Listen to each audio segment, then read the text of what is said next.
तो गाइस कैसे हैं सभी लोग। एंड स्टार्ट करते हैं। तो देखो, परमार सर की जो हमारा पीवाई की सीरीज़ का चल रहा है, परमार सर ने जो इनिशिएटिव चला रखा है 2025 के क्वेश्चंस को कंपाइल कर रहा है और उसमें रिवीजन भी करवा रहे हैं। एक एवरेज के लिए जो मतलब जो कुछ नहीं पढ़ा है अब तक उसके लिए बेस्ट चीज़ है कि वो पीवाई की सीरीज़ को फॉलो कर ले।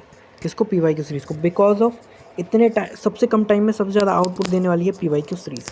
ओके, तो पीवाई की सीरीज़ फॉलो करें। एंड वो देखो इंग्लिश में पढ़ाते हैं परमार सर, तो जो इंग्लिश मीडियम का है वो तो देखो वहाँ से कंप्लीट पढ़ लेते हैं। बट हिंदी मीडियम वाले बच्चों के बिकॉज ऑफ इंग्लिश टर्म रहती है तो वो इतना रिकॉल नहीं कर पाते उन चीज़ों को। Because recall is all about listening. And अगर आप जो चीज़ आपने पढ़ी है, जैसे कोई टर्म आपने हिंदी में पढ़ी है, तो अगर आप उसको हिंदी में सुनोगे ना तो ही वो आपको रिकॉल करेगा। अगर आप इंग्लिश में सुनोगे तो वो रिकॉल नहीं करेगा और वो इमेज आपके ब्रेन में आएगी नहीं, और तब तक वो इमेज नहीं आएगी तब तक आप रिकॉल नहीं कर पाओगे, तो आपको चीज़ें याद होंगी भी नहीं। तो this motive of this video and explanation of these notes one and only for Hindi medium students जिनको हिंदी एक्सप्लेनेशन चाहिए होता है, मतलब हिंदी ही नोट्स को वो रिवाइज करते जाता है ना। बिकॉज क्वेश्चन हिंदी में पूछेगा, इंग्लिश में नहीं। कॉन्स्टिट्यूशन अमेंडमेंट असेंबली नहीं पूछेगा, संविधान सभा पूछेगा। तो इसीलिए हिंदी मीडियम वाले बच्चों के लिए तो हम क्या करेंगे, कंप्लीट एक्सप्लेनेशन देखेंगे क्वेश्चंस के साथ में। ठीक है, तो स्टार्ट करते हैं। तो स्टार्ट है फर्स्ट क्वेश्चन हमारा। फर्स्ट क्वेश्चन है हमारा, क्या दे रखा है कि भारतीय संविधान के अनुसार अनुच्छेद 131 के अनुसार कौन सा विवाद सर्वोच्च न्यायालय के अनन्य मूल क्षेत्राधिकार के अंतर्गत आता है। देखो, जो हमारा इंडियन कॉन्स्टिट्यूशन है उसमें जो 131 दे रखा है ना, हाई कोर्ट सुप्रीम कोर्ट्स, तो उनके अनुसार जो कौन सा विवाद है सर्वोच्च न्यायालय के अनन्य मूल क्षेत्राधिकार के अंतर्गत आता है, तो कौन सा आता है? तो वो आता है केंद्र और एक या अधिक राज्यों के बीच विवाद। केंद्र और एक या अधिक राज्यों के बीच अगर विवाद हो जाता है तो किसके अंदर आएगा? अनुच्छेद 131 के बीच में आ जाएगा। फिर आ जाते हैं सांसदों और विधायकों के चुनावी विवाद। तो सांसदों और विधायकों के चुनावी विवाद क्या है? सर्वोच्च न्यायालय देखता है और इसके मूल क्षेत्राधिकार में आता है, और अनुच्छेद 131 के अंतर्गत नहीं है ये। ठीक है, सांसदों और विधायकों के जो चुनावी विवाद है वो अनुच्छेद 131 के अंतर्गत नहीं है। ठीक है, फिर नेक्स्ट आ जाते हैं हम लोग, भारतीय संविधान का कौन सा अनुच्छेद बाह्य आक्रमण और आंतरिक अशांति।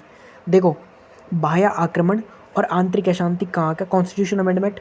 देखो, बाह्य आक्रमण और आंतरिक अशांति जो 44 कॉन्स्टिट्यूशन अमेंडमेंट से क्या हो गया था, 1978 से किस में बदल गया था? सशस्त्र विद्रोह में। याद रखेंगे ये चीज़। ठीक है, इसमें चेंज हो गया था। तो से राज्य की सुरक्षा करने का संघ का कर्तव्य से संबंधित, यानी जो संघ का कर्तव्य है राज्य की सुरक्षा करेगा वो कौन से? तो देखो, एक आर्टिकल 355 होता है। 355 में क्या है, ये है ना एक तरीके से जो राष्ट्रपति शासन और राष्ट्रीय आपातकाल के बीच एक कड़ी का काम करता है। कैसे कि अगर जैसे कोई बाह्य आक्रमण हो गया तो राष्ट्रीय आपातकाल लगता है, और राज्य में अगर राष्ट्रपति शासन लग गया तो उन दोनों के बीच एक कड़ी का काम करेगा, मतलब आंतरिक अशांति। उसकी सुरक्षा करने के लिए संघ के कर्तव्य क्या है कि राज्य को क्या करेगा? सुरक्षा प्रदान करेगा। अब आ जाते हैं हम कुछ आर्टिकल्स देखेंगे, तो आर्टिकल 3 क्या देखेंगे? 348 देखेंगे। तो सर्वोच्च न्यायालय और उच्च न्यायालयों की भाषा, क्या? सर्वोच्च न्यायालय और उच्च न्यायालयों की जो भाषा है वो किसके अंदर है? आर्टिकल 348 के अंदर। संसद द्वारा अन्य प्रावधान न किए जाने पर कार्रवाई अंग्रेजी भाषा में होगी। यानी कि अगर संसद द्वारा अन्य प्रावधान नहीं किए जाते हैं, न किए जाने पर कार्रवाई किस में होगी? अंग्रेजी भाषा में होगी। ठीक है, किस में होगी? अंग्रेजी भाषा में होगी। अनुच्छेद 352 में क्या लिख रखा है? राष्ट्रपति युद्ध एवं बाहरी आक्रमण, सशस्त्र विद्रोह के आदि के आधार पर राष्ट्रीय आपातकाल घोषित कर सकता है। 352 में राष्ट्रीय आपातकाल के बारे में लिखा गया है। किसके बारे में? राष्ट्रीय आपातकाल के बारे में। ठीक है, 348 के अंदर क्या है? सर्वोच्च न्यायालय उच्च न्यायालय की भाषा दे रखी है। ठीक है, अंग्रेजी होती है कार्यवाही में, है ना। फिर आ जाते हैं 361 में क्या दे रखा है? 361 में राष्ट्रपति और राज्यपाल की प्रतिरक्षा। राष्ट्रपति और राज्यपाल की प्रतिरक्षा। राष्ट्रपति और राज्यपाल अपने आधिकारिक कार्यों के लिए न्यायालयों के प्रति उत्तरदायी नहीं होते। कोई भी अपना आधिकारिक कार्य उसके लिए न्यायालयों के प्रति कोई उत्तरदायी नहीं हो, कार्यालय के दौरान उन्हें प्रतिरक्षा प्राप्त होती है। ठीक है, कार्यालय के दौरान क्या होती है? प्रतिरक्षा प्राप्त होती है। नेक्स्ट क्वेश्चन देखेंगे। हाँ, तो गाइस हमारा हो गया था। नेक्स्ट क्वेश्चन देखते हैं हम लोग। नेक्स्ट क्या है कि जो संसद है, क्या है हमारी? क्या है? संसद है। संसद में क्या है? एक प्रस्ताव द्वारा एक नई अखिल, कौन सी नई अखिल भारतीय सेवा का गठन कर सकती है। संसद कौन सी संसद है? वो कौन से प्रस्ताव में एक किस मतलब कौन सी सभा में एक सेकेंड,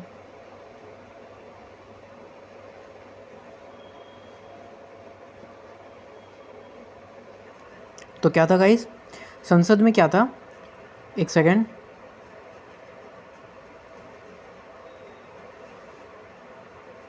तो क्या था कि संसद में पूछ रहा है हमसे, क्या पूछ रहा है, हमसे पूछ रहा है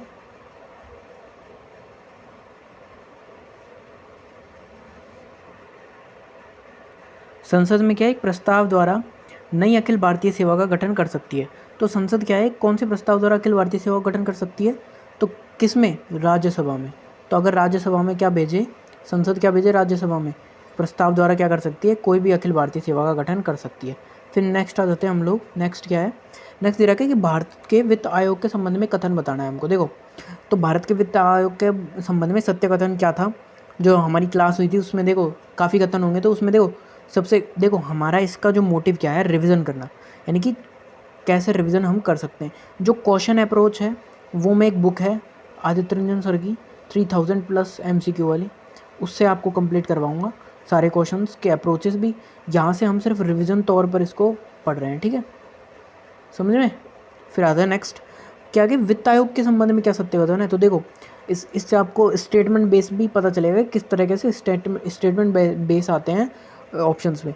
तो इसकी क्या होती है, जो वित्त आयोग की जो सिफारिशें होती है सलाहकारी प्रकृति की होती है, ठीक है, मतलब सलाह दे सकती है सिर्फ, है ना, कानूनी रूप से कोई बाध्यकारी नहीं होती। अगर वित्त आयोग है, अगर वो कोई भी क्या दे रहा है, सिफारिश कर रहा है, तो वो सलाह ही दे सकता है, कोई कानूनी रूप से कोई बाध्यकारी नहीं है। अनुच्छेद 281 के अंदर क्या है, वित्त आयोग की अनुशंसाएं क्या है, बाध्यकारी नहीं है, अनुच्छेद 281 के अंदर है। जो वित्त आयोग क्या करता है, अनुशंसा है, फिर क्या कर सकता है, सिफारिश जो करता है वो क्या है, बिल्कुल बाध्यकारी नहीं है।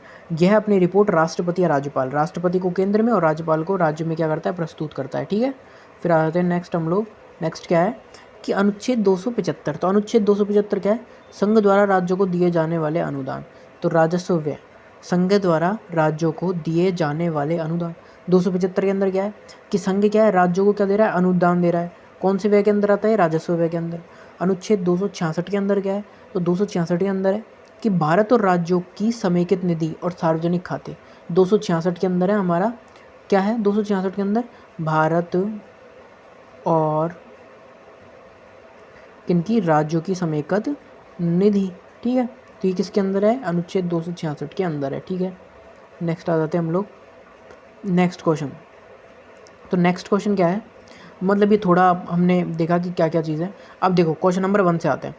तो देखो सारे क्वेश्चन दे रखे हैं उन्होंने, फिर सारे क्वेश्चन दे रखे हैं, उसके बाद में हाँ एक सेकंड, इसकी एक्सप्लेनेशंस भी दे रखी हैं, ठीक है, एक सेकंड रुकेंगे। वो क्वेश्चन नंबर 1 था शायद, ये क्वेश्चन नंबर 2 है, ओके। तो ये क्वेश्चन नंबर 1 है।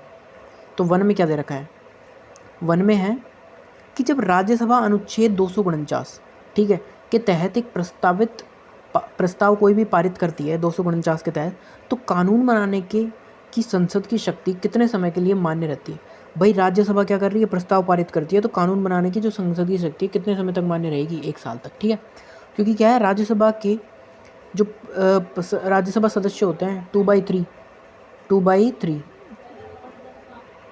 क्या है कि क्या दे रखा है, तो देखो 1 साल तक रहती है। राज्यसभा के जो सदस्य होते हैं, राज्यसभा 2/3 बहुमत से क्या है, मतदान करने वाले सदस्यों के यह प्रस्ताव क्या करती है, पारित करती है, ठीक है, आवश्यक होता है। तो कितने चाहिए उसमें, 2/3 सदस्य क्या करने चाहिए, मतदान करने चाहिए। जो संसद के जो सदस्य होते हैं, वो संसद राज्य सूची के विषय पर कानून बना सकती है। संसद क्या करती है, राज्य सूची के विषय पर कानून बना सकती है। यह प्रस्ताव 1 वर्ष तक मान्य रहता है, ठीक है। इसके बारे में बता रहे हैं कि राज्यसभा क्या क्या कर सकती है। इसे क्या है, हर बार 1 वर्ष के लिए बढ़ाया जा सकता है, एक वर्ष के लिए। और मैं आपको एक और चीज़ बताता हूँ, राष्ट्रपति शासन कितने वर्ष के लिए बढ़ाया जा सकता है, हर साल 1 वर्ष के लिए लगता है, और इसको अधिकतम 3 वर्षों तक रखा जा सकता है, ठीक है। और कौन से अनुच्छेद के अंदर आएगा, 356, ठीक है, याद रखना है। 352 के अंदर क्या आता है, राष्ट्रीय आपातकाल। फर्स्ट टाइम कहाँ लगा था, 1961 में लगा था, और 1971 से 75 में कब लगा, इंदिरा गांधी जी की सरकार में लगा था, ठीक है। आ गया बात समझ। नेक्स्ट क्या है कि इसे हर बार 1 वर्ष के लिए राज्य कानून बना सकता है, लेकिन टकराव होने पर संसद का कानून प्रभावी होगा, ठीक है। और प्रस्ताव खत्म होने के बाद संसद का कानून अधिकतम 6 महीने तक लागू रह सकता है। ये वो पता है, ये सेम शर्तें हैं जो हमारी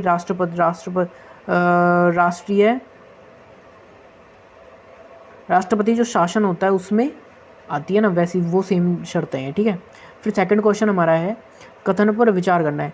तो देखो बताना है कौन कौन से सही है। तो देखो सर्वोच्च न्यायालय, आप है ना आंसर पे मत करो, ये जैसे आंसर दे रखे तो इन पे फोकस मत रखो। आप ये रखो कि इसमें ये सही क्यों है, ये सही क्यों है। क्या है कि सर्वोच्च न्यायालय एक उच्च न्यायालय से दूसरे उच्च न्यायालय में मामलों को स्थानांतरित कर सकता है। जो क्या है, सर्वोच्च न्यायालय है एक उच्च न्यायालय से दूसरे उच्च न्यायालय में मामलों को स्थानांतरित कर सकता है। सर्वोच्च न्यायालय के पास क्या होता है, क्या है, राइट है। ये है क्या, ये राइट? हाँ है। क्यों है? क्योंकि जो सर्वोच्च न्यायालय है वो क्या होता है, एकीकृत न्यायपालिका होती है, उसका क्या है, अंग है। और ये क्या करता है, रिट जारी कर सकता है, ठीक है। और इसका जो उच्च न्यायालय का जो रिट का जो होता है ना, वो सर्वोच्च न्यायालय से क्या होता है, ब्रॉड होता है, ठीक है। ये ध्यान रखेंगे हम लोग। फिर क्या है, अनुच्छेद 139 से 42वें संशोधन द्वारा प्रस्तुत किया गया था।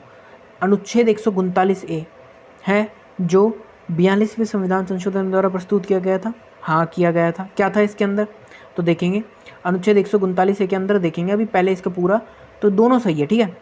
अनुच्छेद 139A 42वें संविधान संशोधन के द्वारा प्रस्तुत किया गया था। अब देखिए सर्वोच्च न्यायालय भाग 5 में, भाग 4 तक क्या है, पार्लियामेंट तक आ जाता है। भाग 4 क्या आ जाता है, पार्लियामेंट।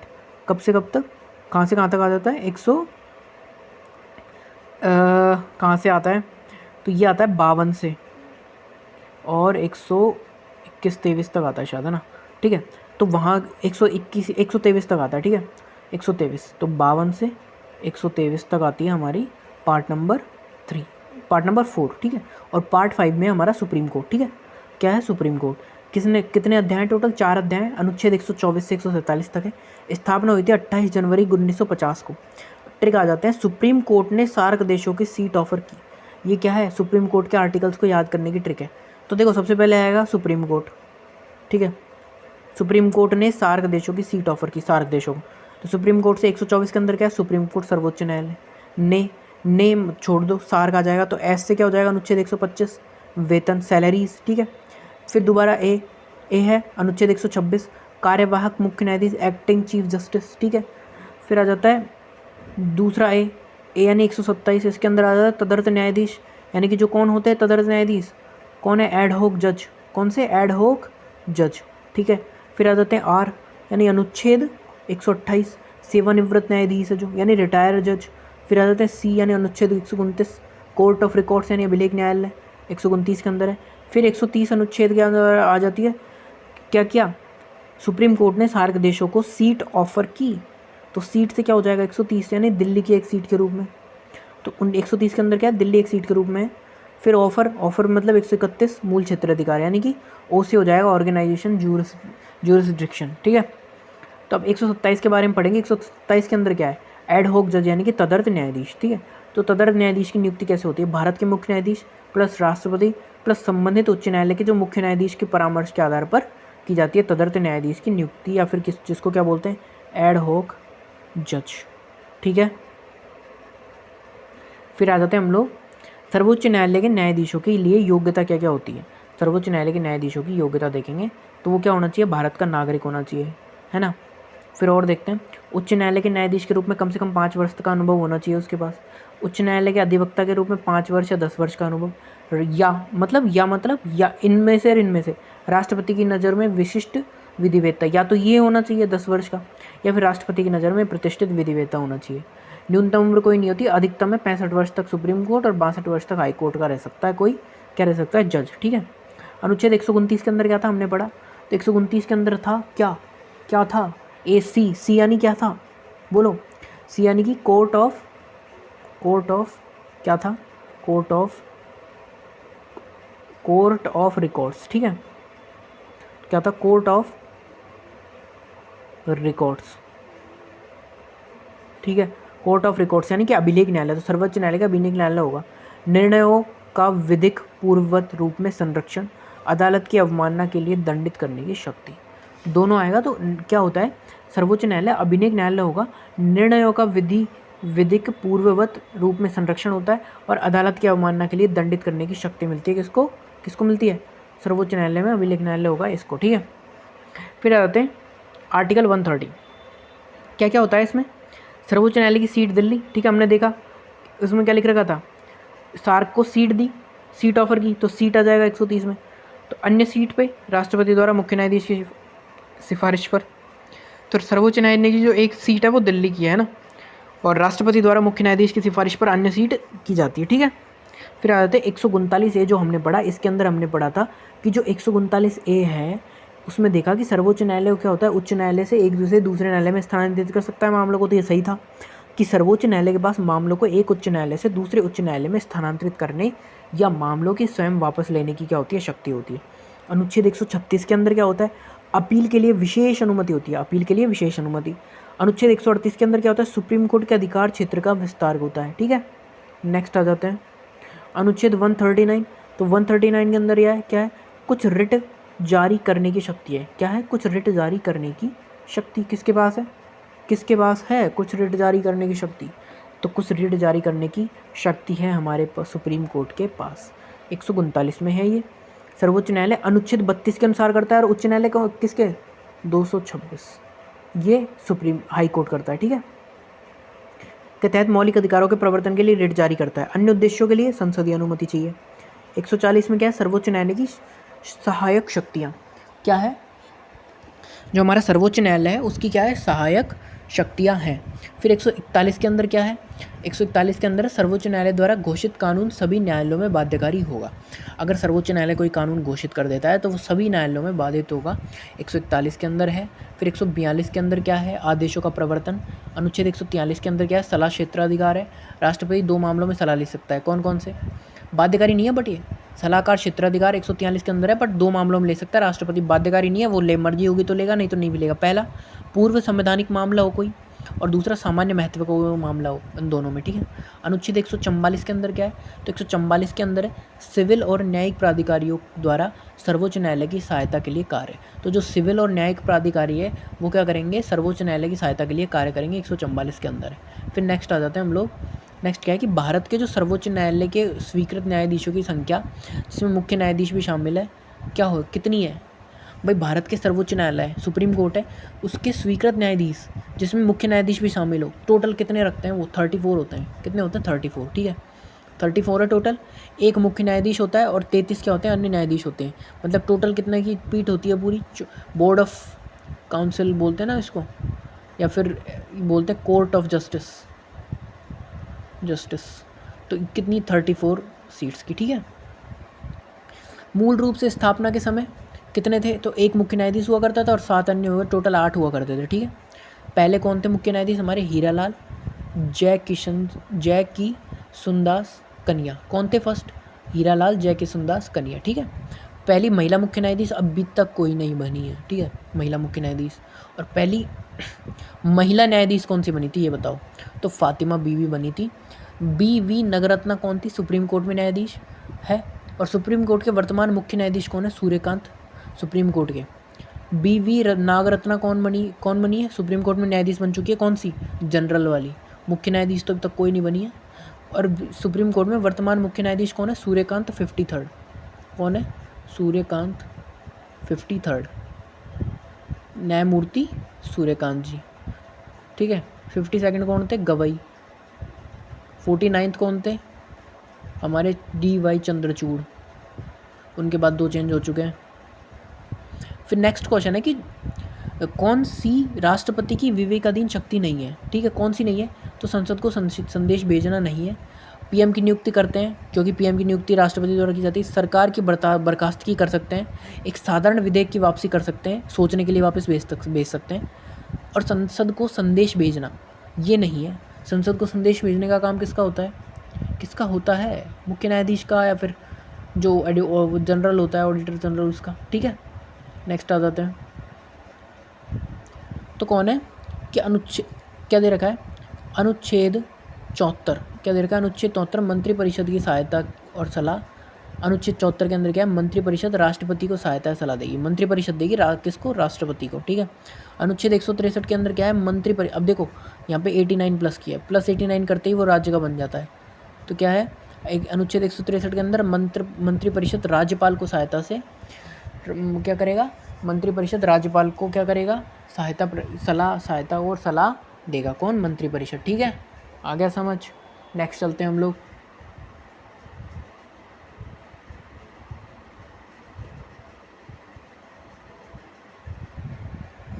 तो क्या है, एक सेकेंड, तो क्या बताया था मैंने कि अनुच्छेद जो 74 है आर्टिकल, उसके मंत्रिपरिषद राष्ट्रपति को सहायता और सलाह देगी और अनुच्छेद 163 मंत्रिपरिषद राज्यपाल को देगी। ठीक है, फिर आ जाते हैं क्या होती है त्रिशंकु सभा या संसद।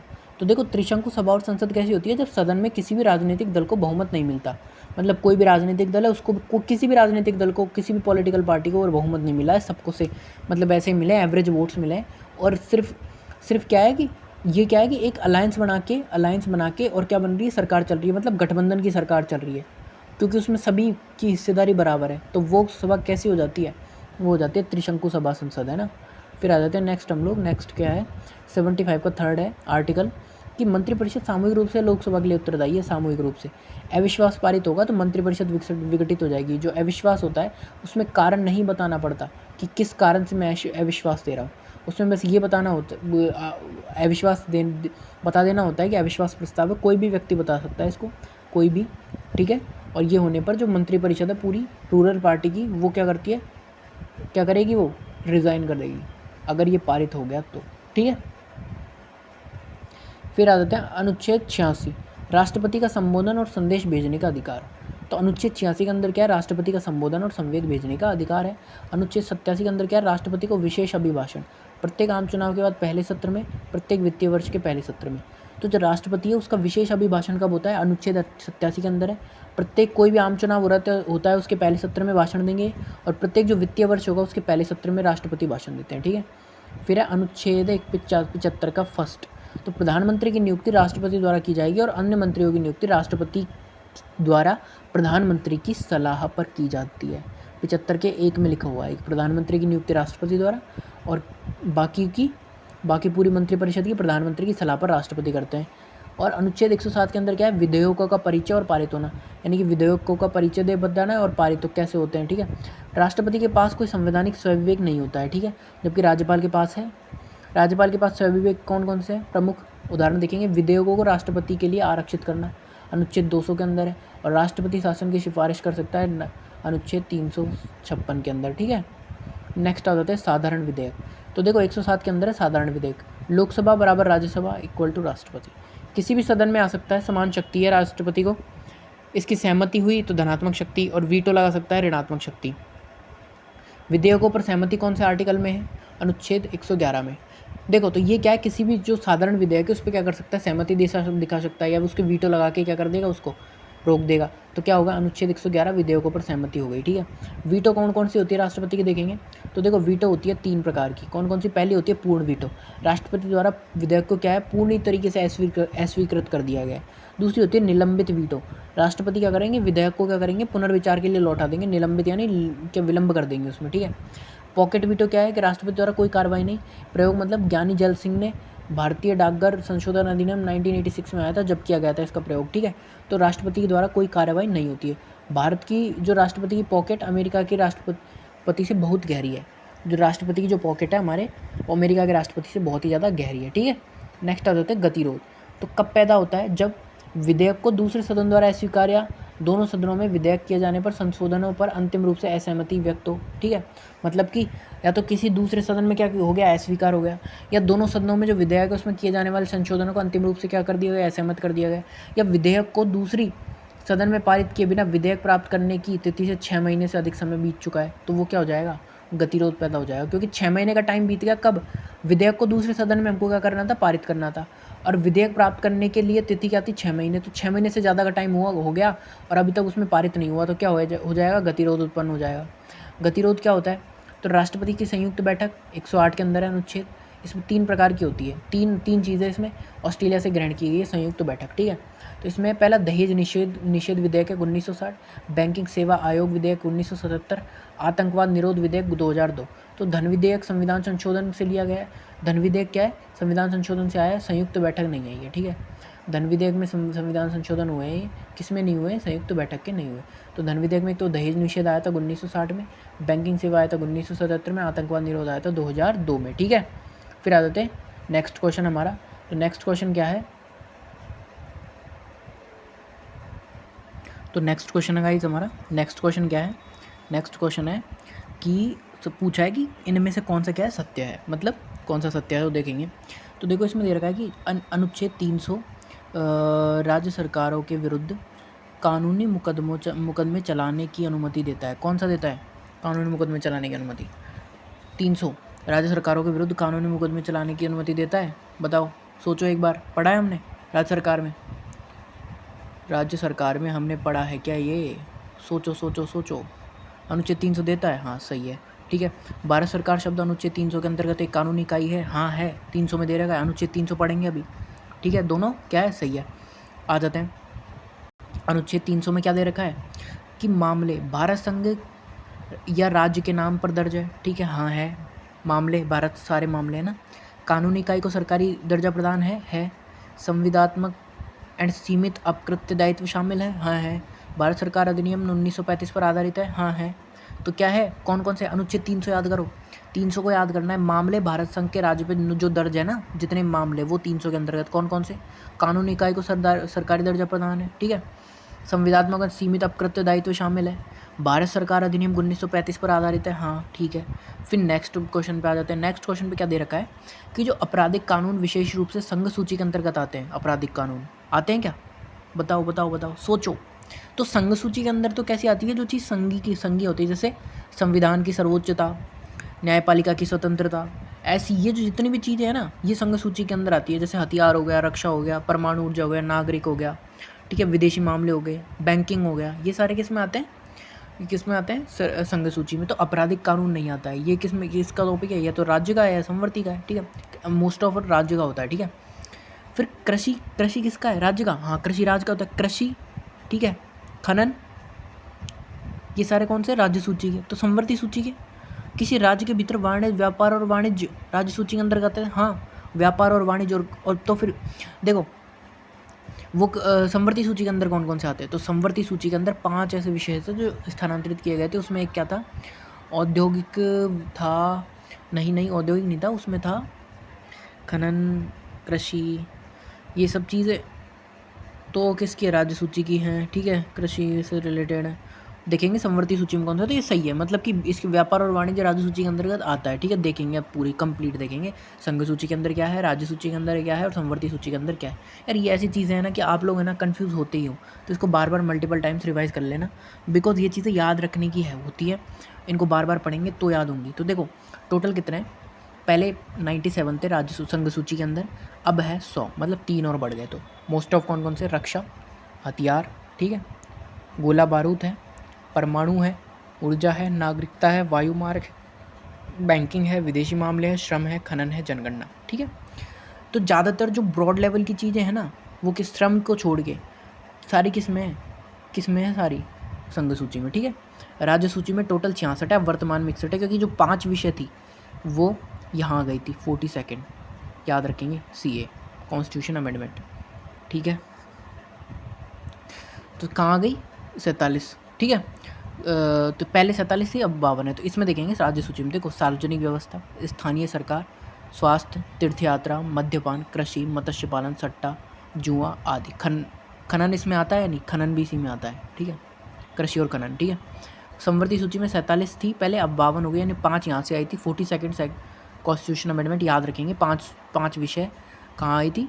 1976, ठीक है। कहाँ गई थी?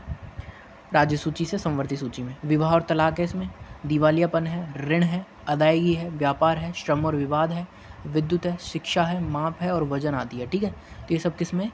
ये सब है हमारी संवर्ती सूची में, ठीक है। फिर 42वें संशोधन के माध्यम से स्थानांतरित कौन कौन सी राज्य सूची से संवर्ती सूची में आई थी? 1976 ईयर याद रखेंगे। और 44 कब हुआ था? 1978 में, ठीक है। 43rd 1977, ठीक है। फिर आ जाते हैं, तो कौन कौन से होते हैं? शिक्षा, वन, माप, वजन और वन्य जीव और पक्षियों का संरक्षण, न्याय प्रशासन, ठीक है। टोटल 5 हो गए, 1 2 3 4 5, ठीक है। संवर्ती सूची कहाँ से ली गई है? ऑस्ट्रेलिया के संविधान से। और क्या क्या लिया गया है? व्यापार और वाणिज्य में तो ऑस्ट्रेलिया के संविधान से लिया गई है कि नीति है ना, जो गतिरोध है, व्यापार में जो हम करते हैं ना, व्यापार और वाणिज्य में जो गतिरोध है, उसकी जो अवधारणा है वो कहाँ से ली गई है? ऑस्ट्रेलिया के संविधान से ली गई है, ये भी है ना। और एकल नागरिकता कहाँ से लिया हमने? यूके के संविधान से। यूएस में कौन सी है? दोहरी, ठीक है। यूके से क्या लिया हमने? एकल नागरिकता, है ना।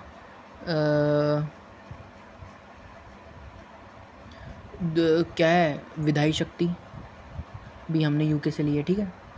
और एकल नागरिकता, न्यायपालिका की स्वतंत्रता,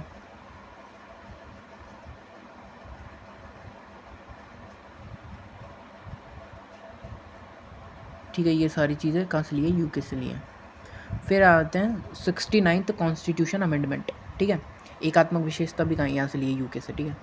69th में क्या है, केंद्र, देखो इंपॉर्टेंट है ये, और जो एनटीपीसी की अभी जो एग्जामिनेशन लगा है ना, उसके हर शिफ्ट में ये क्वेश्चन आया था दिल्ली का, ठीक है। तो बहुत इंपॉर्टेंट है कि जो 69th कॉन्स्टिट्यूशन अमेंडमेंट हुआ था ना, उसमें केंद्र शासित प्रदेश दिल्ली को क्या है, राष्ट्रीय राजधानी दिल्ली के घोषित कर दिया गया था। एक कौन से अनुच्छेद में है, तो अनुच्छेद 239 ए में है, 239 ए बी जोड़ा गया, ठीक है। दोनों जोड़े गए हैं किस में, इसके 69 के हिसाब से, ठीक है। ऑस्ट्रेलिया से क्या क्या ग्रहण किया, देश के भीतर व्यापार और वाणिज्य, है ना, मेल जोल की स्वतंत्रता, और संयुक्त बैठक है ना, वो भी ऑस्ट्रेलिया से ली गई है, ठीक है।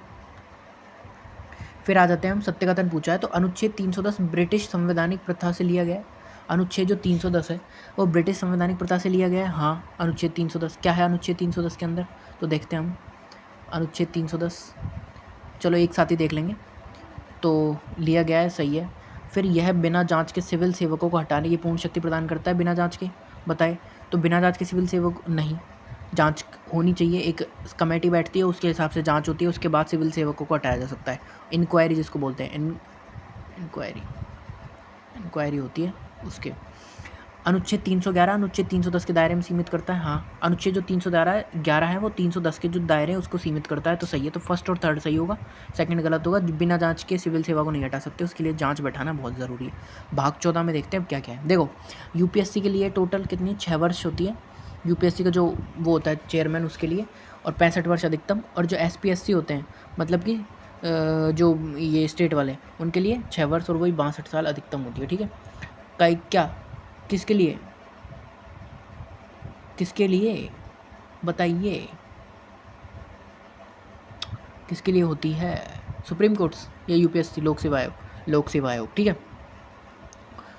तो ये किस, जो लोकसभा आयोग का अध्यक्ष होता है उसकी अधिकतम मतलब 6 वर्ष तक कार्यरत रहता है, और मैक्सिमम एज होती है 65, ठीक है। फिर अध्याय, तो भाग 14 में अध्याय 1 और अध्याय 2 दे रखा है हमको। तो अध्याय 1 में तो क्या है, सेवाएं 308 से 314, और अध्याय 2 में लोक सेवा आयोग, लोक सेवा आयोग में 315 से 323, ठीक है। तो दोनों देख लेते हैं। तो 310 में क्या लिख रखा है कि प्रसाद पर्यंत का सिद्धांत, यानी राष्ट्रपति और राज्यपाल, प्रसाद पर्यंत का सिद्धांत 310 के अंदर है ना। 311 के अंदर क्या है, और ऊपर हमसे क्या पूछा था, 310 के अंदर क्या है, 310 ब्रिटिश संवैधानिक प्रथा से लिया गया है, तो हाँ लिया गया है। फिर देखेंगे 311 राष्ट्र सरकारी कर्मचारियों के लिए सुरक्षा उपाय, सरकारी कर्मचारियों के लिए सुरक्षा उपाय, नियुक्ति प्राधिकारी से निचले स्तर के किसी भी प्राधिकारी का द्वारा बर्खास्तगी नहीं की जा सकती। जो नियुक्ति प्राधिकारी से निचले स्तर के किसी भी प्राधिकारी द्वारा बर्खास्तगी नहीं की जा सकती, सुनवाई जांच का उचित अवसर, ठीक है। ये किस में लिख रखा है, 311 में क्या लिख रखा है कि सरकारी कर्मचारी के लिए सुरक्षा उपाय दे रखे हैं। सरकारी कर्मचारियों के लिए सुरक्षा कैसे बरती गई है, तो जो नियुक्ति अधिकारी है, नियुक्त हुआ है, उससे निचले स्तर के किसी भी कोई भी प्राधिकारी द्वारा बर्खास्तगी नहीं की जा सकती, मतलब निचला नहीं करेगा बर्खास्त कोई भी। सुनवाई या जांच का उचित अवसर है, यानी जांच करेंगे उसके बाद सुनवाई होगी, ठीक है। फिर आ जाते हैं न्यायाधिकरणों की स्थापना। तो न्यायाधिकरणों की स्थापना देखेंगे, भाग 14A 42वां संविधान संशोधन 1976, ठीक है। तो आते हैं, तो जो न्यायाधिकरणों की स्थापना थी वो भाग 14A में दी गई है, और कौन से आई थी, 42-14 जोड़ के कौन से संविधान संशोधन से जोड़ा गया है, तो 42nd कॉन्स्टिट्यूशन अमेंडमेंट 1976 से 14 जोड़ा गया है, भाग 14A, ठीक है। 14 के अंदर क्या था, 14 के अंदर था क्या, सेवाएं, ठीक है।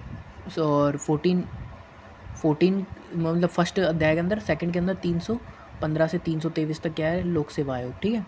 तो आ जाते हैं, और न्यायाधिकरणों की स्थापना 14A में अलग से है, ठीक है। तो इसमें देखेंगे कि प्रशासनिक न्यायाधिकरण होता है एक, तो कौन सा होता है प्रशासनिक न्यायाधिकरण, एक होता है अन्य उद्देश्य, और अनुच्छेद 323B। तो देखो प्रशासनिक न्यायाधिकरण में क्या है, अनुच्छेद 323A में निर्माण कब हुआ, तो निर्माण संसद में होती है, ठीक है।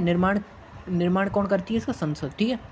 फिर देखते हैं कि एल चंद्र कुमार मामला आया था 1997 में, एल चंद्र कुमार मामला का आया था 1997 में आया था। उसमें क्या था कि जो सेवा मामलों में उच्च न्यायालय के अधिकार क्षेत्र के बहिष्करण से संबंधित है, कि जो सेवा मामले है उसमें उच्च न्यायालय के अधिकार को क्षेत्र को बहिष्करण से संबंधित था। आदेश को चुनौती दी जा सकती है कि अगर कोई आदेश है तो उस अगर कोई जैसे हाईकोर्ट ने आदेश निकाल दिया तो उसको चुनौती दे सकते हैं सेवा मामलों में। केंद्रीय प्रशासनिक न्यायाधिकरण CAT जो कैट होते हैं ना हमारे, कैट हाईकोर्ट बोलते हैं जिसको, वो 1985 के अधिनियम के थ्रू स्थापित किए गए थे, ठीक है, कैट है ना। और जो अन्य उद्देश्य मामले हैं ना अनुच्छेद 323B के अंदर, वो उसकी स्थापना कौन करता है? संसद या राज्य विधानमंडल, ठीक है, उनका निर्माण। और इसमें क्या है कि जो सदस्यों में क्या है 1/2 ने कम से कम 10 वर्षों तक सरकारी पद पर कार्य किया होना चाहिए इसके सदस्यों ने, मतलब हाफ सदस्यों ने 10 वर्षों तक काम किया होना चाहिए किसमें? सरकारी पद पर, ठीक है। फिर आ जाते हैं हमारा नेक्स्ट क्वेश्चन। तो समझ गए आप लोग कि क्या है न्यायाधिकरणों की स्थापना, ये वाला पूरा टॉपिक आ गया होगा समझ, ठीक है। सिंपल है कि 42वें संविधान संशोधन के थ्रू जोड़ा गया। और जो हमारे ये थे कौन सा भाग 14 में दे रखा है, अध्याय 1 में जो सेवाएं थी 308 से 314, और अध्याय 2 में क्या था? लोक सेवा आयोग 315 से 323 तक, ठीक है, याद है, वो हो गया होगा, 3-4 बार कर दिया मैंने रिवाइज। फिर हम नेक्स्ट क्वेश्चन देखते हैं। नेक्स्ट क्वेश्चन क्या दे रखा है कि एक सत्र खंड के सत्र न्यायाधीश को दूसरे खंड के अतिरिक्त सत्र न्यायाधीश के रूप में नियुक्त करने का अधिकार किसके पास है? मान लो एक सत्र खंड के कोई न्यायाधीश है, उसको दूसरे खंड के अतिरिक्त सत्र के न्यायाधीश के रूप में नियुक्त करने का अधिकार किसके पास होता है? यानी कि उसने एक सत्र कर लिया, फिर दूसरे सत्र में भी उसी को क्या कर दिया? नियुक्त कर दिया, तो वो किसके पास होता है? उच्च न्यायालय के पास होता है, ठीक है। सत्र वाले न्यायाधीश कौन से होते हैं? जो उच्च न्यायालय से नीचे, यानी कि जो हमारे जिला न्यायाधीश होते हैं ना, ये करते हैं, मतलब जो डिस्ट्रिक्ट कोर्ट्स होते हैं उनके, कैट वगैरह और ये, ठीक है। कैट तो जो ब्रॉड लेवल का मामला हो गया, जो सब ये होता है ना डिस्ट्रिक्ट लेवल का बूथ। तो देखो प्रथम न्यायाधीश मामला कब आया था? तो देखो प्रथम न्यायाधीश मामला आया था 1982 में। कब आया था? 1982 में। SP गुप्ता मामला था, उसके थ्रू आया था 1982 में। इसमें क्या था कि भारत के जो मुख्य न्यायाधीश की सिफारिश राष्ट्रपति पर बाध्यकारी नहीं है। अगर कोई भारत का मुख्य न्यायाधीश है, वो अगर सिफारिश दे रहा है तो राष्ट्रपति पर बाध्यकारी नहीं होगी। और न्यायिक नियुक्तियों में कार्यपालिका को प्राथमिकता दी। न्यायिक कोई भी नियुक्ति हो रही है, न्यायिक कोई भी नियुक्ति है तो उसमें कार्यपालिका क्या हो रहेगी? कार्यपालिका उसमें क्या रहेगी? फर्स्ट रहेगी, ठीक है। सेकंड देखते हैं, सेकंड न्यायाधीश मामला। तो सेकंड न्यायाधीश मामला है 1993, ठीक है, 1993। उसमें क्या है?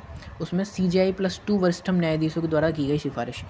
जो दूसरा न्यायाधीश मामला आया था 1993। पहला कब आया था? 1900 कब आया था? पहला कब आया था? पहला आया था 1982 में। दूसरा कब आया? 1993 में। ये SP गुप्ता मामला था इसमें। और दूसरे में क्या था कि जो CJI है, in chief justice of India + 2 वरिष्ठतम न्यायाधीशों की गई सिफारिश थी। इसमें क्या था कि जो इसने क्या किया, जो सलाह होती है उसको राष्ट्रपति पर बाध्यकारी बना दिया। और कॉलेजियम प्रणाली, जजों का समूह की शुरुआत की, ठीक है, जजों के समूह की शुरुआत की गई 1993 के मामले में, ठीक है। आ गया होगा समझ? आ गया होगा आप लोगों की समझ? आ गया होगा तो नेक्स्ट चलते हैं हम लोग, ठीक है।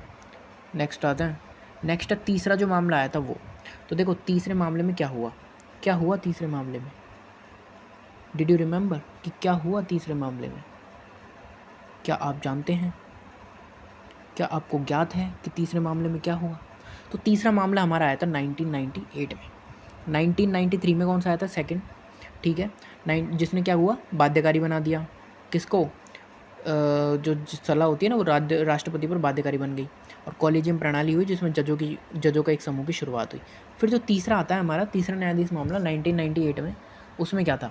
तो उसमें था, तीसरे मामले में था 1998 में आया, उसमें क्या था कि कॉलेजियम का विस्तार हुआ, ठीक है। कॉलेजियम का 5 सदस्यीय निकाय बन गया, ठीक है। पहले कितना था? एक तो CJI था +2 थे। अब कितना हो गया? अब हो गया 5 सदस्यीय मामला। 5 सदस्य मतलब मुख्य न्यायाधीश एक, 4 वरिष्ठतम न्यायाधीश, निर्णय राष्ट्रपति पर बाध्यकारी है ना। फिर आया 99th संशोधन यानी कॉन्स्टिट्यूशन अमेंडमेंट। तो उसमें कॉलेजियम प्रणाली को तो हमने हटा दिया और राष्ट्रपति न्यायिक नियुक्ति का आयोग बना। क्या? NJAC यानी कि नेशनल जस्टिस अपॉइंटमेंट कमेटी, ये बनी, कमीशन है ना, ये कमीशन बना। तो इसके थ्रू क्या हुआ कि फिर क्या हो गया? नियुक्ति हो, मतलब किसके अंडर हो गई? राष्ट्रपति के अकॉर्डिंग। तो ना तो कोई बाध्यकारी हुआ ना कुछ। फिर आ गया चतुर्थ न्यायाधीश मामला 2015 में आया है। तो ये 99th जो संशोधन हुआ उसे असंवैधानिक घोषित कर दिया गया, ठीक है। और जो NJAC है इसको समाप्त कर दिया और कॉलेजियम प्रणाली इसको बहाल कर दिया, ठीक है। सब चीज़ें ख़त्म कर दी इसने। फिर आ जाते हैं कि नेक्स्ट क्वेश्चन की जो भारतीय नागरिक सुरक्षा संहिता है ना, दूसरा 2023 के अनुसार सत्र न्यायालय को आरोपों की पहली सुनवाई की तिथि से, जो सत्र न्यायालय हो रहे हैं उसमें क्या है कि अगर आरोपों की पहली सुनवाई की तिथि से कितने दिनों के भीतर आरोप तय करना आवश्यक है। कितने मतलब जो पहली सुनवाई हुई है उसकी तिथि से कितने दिनों के भीतर आरोप तय करना आवश्यक होता है। तो 60 दिन के अंदर अंदर अगर आरोप तय हो जाएगा तो वो क्या हो जाएगा, गिल्टी हो जाएगा। और अगर नहीं हुआ तो वो क्या हो जाएगा, बाइज्जत बरी, यानी कि उसको दोष मुक्त कर दिया जाएगा, उसको क्या कर दिया जाएगा, एक्विट, एक्सकल्पेट। ठीक है, अब आ जाते हैं हम किसके थ्रू है, धारा 25(1)(b) के तहत। ठीक है, फिर आ जाते हैं नेक्स्ट कि भारत के नियंत्रक एवं महालेखा परीक्षक CAG, भारत के नियंत्रक एवं महालेखा परीक्षक CAG के रूप में के संजय मूर्ति की हालिया नियुक्ति के संबंध में सत्य कथन। ठीक है, तो क्या है कि उन्होंने गिरीश चंद्र मुर्मू के कार्यकाल के बाद नवंबर 2024 में CAG का पद ग्रहण किया। क्या है कि भारत के जो नियंत्रक है महालेखा परीक्षक जो CAG हैं उनके रूप में के संजय मूर्ति का हालिया नियुक्ति के संबंध में सत्य कथन आया। क्या है, उन्होंने क्या कहा है, तो देखेंगे कि उन्होंने क्या है कि गिरीश चंद्र मुर्मू हैं, उनके कार्यकाल के, गिरीश चंद्र मुर्मू कौन है, पहले तो ये समझते हैं गिरीश चंद्र मुर्मू कौन है। तो ये हमारे न्यायाधीश है, कौन है, न्यायाधीश नहीं सॉरी, ये है हाँ इलेक्शन कमीशन के ही है ना ये, एक सेकंड रुकेंगे तो हाँ ठीक है। तो ये कौन है हमारे, एक तो होते हैं मुख्य न्यायाधीश, चीफ जस्टिस होते हैं। तो और गिरीश चंद्र मुर्मू कौन है, जो हमारे कौन है वो है ना, ये हमारे RBI के गवर्नर है। तो RBI के एक तो मेन गवर्नर होते हैं, 4 उनके सहायक भी होते हैं। तो उनमें से एक है गिरीश चंद्र मुर्मू। ठीक है, जिनके अभी अपॉइंटमेंट हुआ है इनका। ठीक है, तो इनके कार्यकाल के मतलब पहले हो गया था, बट इनके कार्यकाल के बाद नवंबर 2024 से CAG का पद ग्रहण किया है। किन्होंने कार्यकाल के बाद किन्होंने किया है, किन्होंने किया, CAG ने, है ना। तो के संजय मूर्ति ने, है ना। के संजय मूर्ति कौन है, हमारे CAG है, कंट्रोलर एंड ऑडिटर जनरल। ठीक है, CAG का संवैधानिक पद है, संवैधानिक, जिसकी नियुक्ति भारत संविधान के अनुच्छेद 148 के तहत राष्ट्रपति द्वारा की जाती है। बिल्कुल सही है, बिल्कुल सही है, ये भी सही है। एंड जो CAG का कार्यकाल 5 वर्ष का नहीं होता है ना, और इसे दोहराया जा सकता है। जो हमारे R वेंकटरमणी है ना, R वेंकटरमणी, जो हमारे कौन है, महान्यायवादी, इनका पद दोहराया गया। अभी ये इनका नवंबर 2025 तक क्या था, इनका कार्यकाल समाप्त था, फिर दोबारा नियुक्त होकर अब 2028 तक शायद इनको 2000 या फिर 26 एंड तक इनको क्या कर दिया गया, वापस से नियुक्त कर लिया गया है। अब आ जाते हैं हम, तो केवल 1 और 2 सही है, तीसरा गलत है।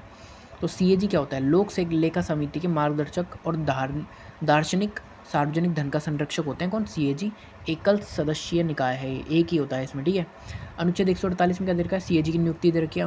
अनुच्छेद 149 में क्या दे रखा है, CAG की कर्तव्य और शक्तियाँ। और फर्स्ट कौन थे हमारे CAG, वी नरहरि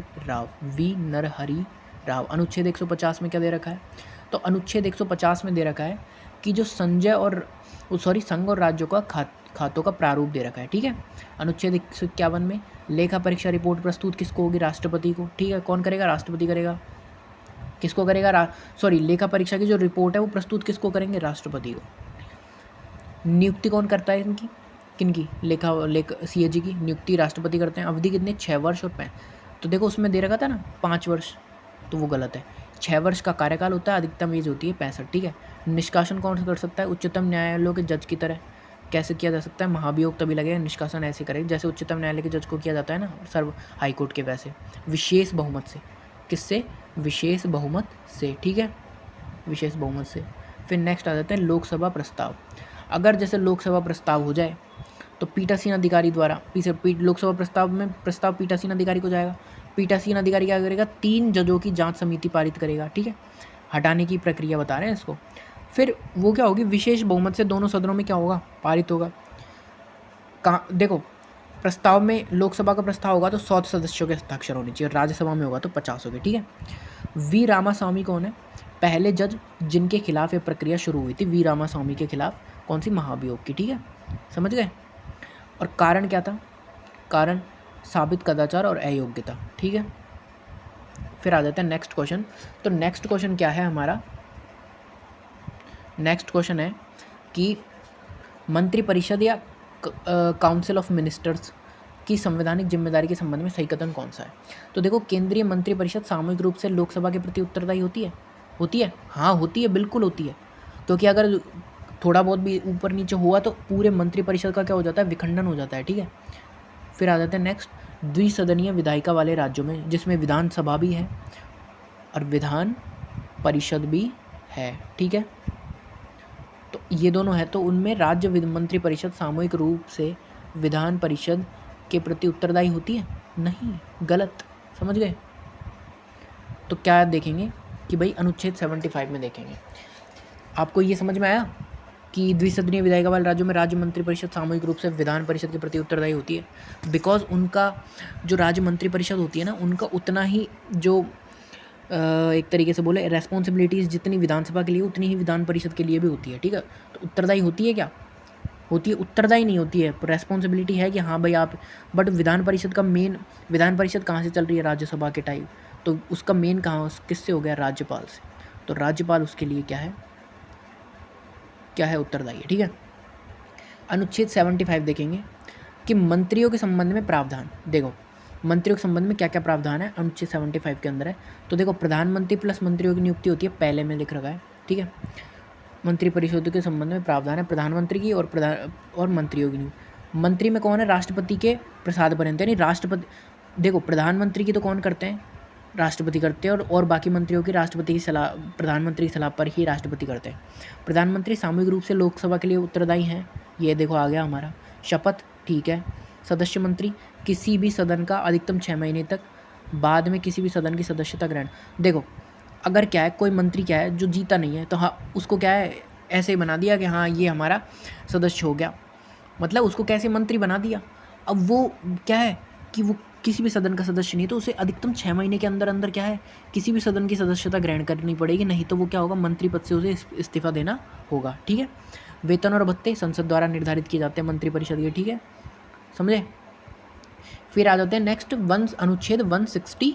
तो 164 के अंदर क्या दे रखा है कि पहला कि मुख्यमंत्री प्लस मंत्रियों की नियुक्ति। देखो +89 कर लो 75 से, तो कितने आ गया ना 164।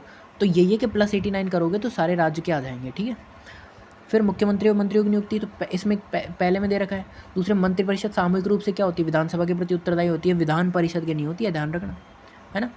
मंत्री राज्यपाल के प्रसाद पर्यंत बनते हैं, ठीक है। 6 महीने तक सदन का सदस्य होता है, कौन होता है? कोई भी मंत्री 6 महीने तक रह सकता है, अगर नहीं राज्य कोई भी सदस्यता ग्रहण नहीं करी तो इस्तीफा देगा। वेतन और भत्ते विधानमंडल तय करती है, ठीक है। विधानमंडल पूरा, यानी विधान परिषद कौन कौन कितने राज्यों में? विधान परिषद 6 राज्यों में। कैसे याद करेंगे? कबूतम, इस तरीके से याद कर लेंगे हम, सॉरी, कबूतर को कबूतम बोला है हमने, ठीक है। के से कर्नाटका के अंदर विधान परिषद है, ए से आंध्रा के अंदर है, बी से बिहार के अंदर है, यू से यूपी के अंदर है, टी से तेलंगाना के अंदर है, और एम से महाराष्ट्र के अंदर है। मतलब पूरे साउथ में क्या है पूरे साउथ में, और एक इधर बिहार में, और एक इधर नॉर्थ में यूपी में, ठीक है। यानी कि 4 राज्य तो हो गए हमारे साउथ के, और एक राज्य हो गया हमारा किधर का? ये दोनों ये नॉर्थ के मान लो इनको यार, बिहार तो वैसे नॉर्थ ईस्ट पड़ता है, पर नॉर्थ के मान लो इनको, ठीक है। तो 2 ये सारे कहाँ के? इन सब में क्या है? विधान परिषद है, ठीक है। 6 राज्यों के अंदर है, कबूतम से याद रखेंगे। राज्यपाल के बारे में गलत कथन बताना है। तो देखो राज्यपाल किसी विधेयक को राष्ट्रपति के लिए आरक्षित कर सकते हैं, भले ही वे धन विधेयक क्यों न हो। अनुच्छेद 200 में सही है, ठीक है। अनुच्छेद 200 हमको पता है, ये एग्ज़ाम में नहीं आया अनुच्छेद 200, एग्ज़ाम के तो अंदर तो यही आया है, समझ गए। तो क्योंकि राज्यपाल किसी भी विधेयक को राष्ट्रपति के लिए आरक्षित कर सकते हैं, भले ही वह धन विधेयक हो, ठीक है, तो ये सही है, ठीक है। राज्यपाल कुछ कार्यों में केंद्र के एजेंट के रूप में कार्य करते ही हैं। काफ़ी कार्य, जैसे कोई भी शासन लग जाता है किसी में भी, तो वहाँ राज्यपाल के राष्ट्रपति शासन लग गया तो वहाँ राज्यपाल के हाथों में आ जाती है पूरी पावर, है ना। तो होता है वो एजेंट के रूप में कार्य करता है। मंत्रिपरिषद की सलाह, क्योंकि जो राष्ट्रपति शासन लगा है तो राष्ट्रपति के रूप में कौन जाता है? वो मतलब राष्ट्रपति की जो शक्ति राष्ट्रपति के हाथ में चल जाती है, और उसका जो उत्तराधिकारी कौन होता है? एक तरीके से राज्यपाल होता है, तो एजेंट हुआ ना, ठीक है।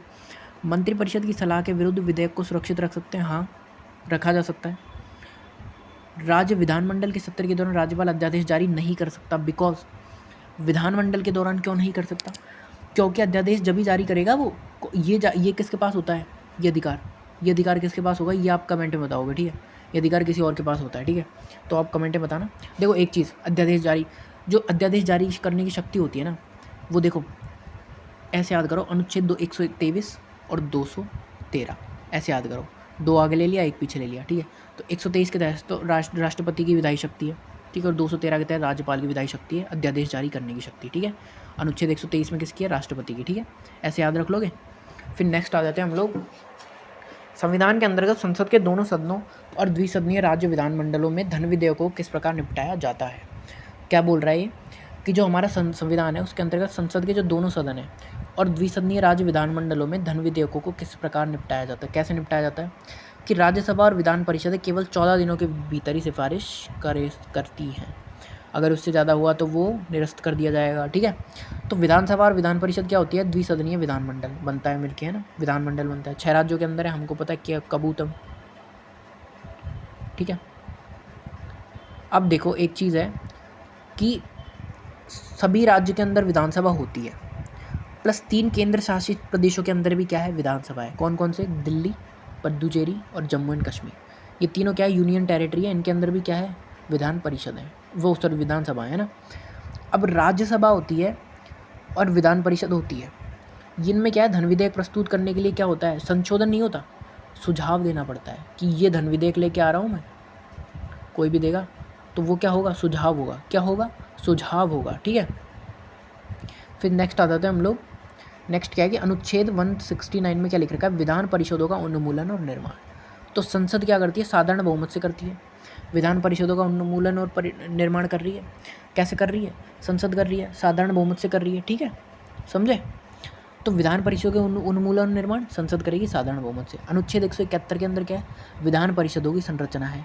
तो कुल विधानसभा के 1/3 से अधिक नहीं होंगे विधान परिषद के अंदर, 1/3 होंगे विधानसभा के, ठीक है, समझ गए। फिर आ जाते हैं हम क्या 1/3 किस किस में होते हैं। तो देखो संरचना से याद करेंगे। कैसे? से याद करेंगे। संरचना क्या? 1/, तो देखो स्थानीय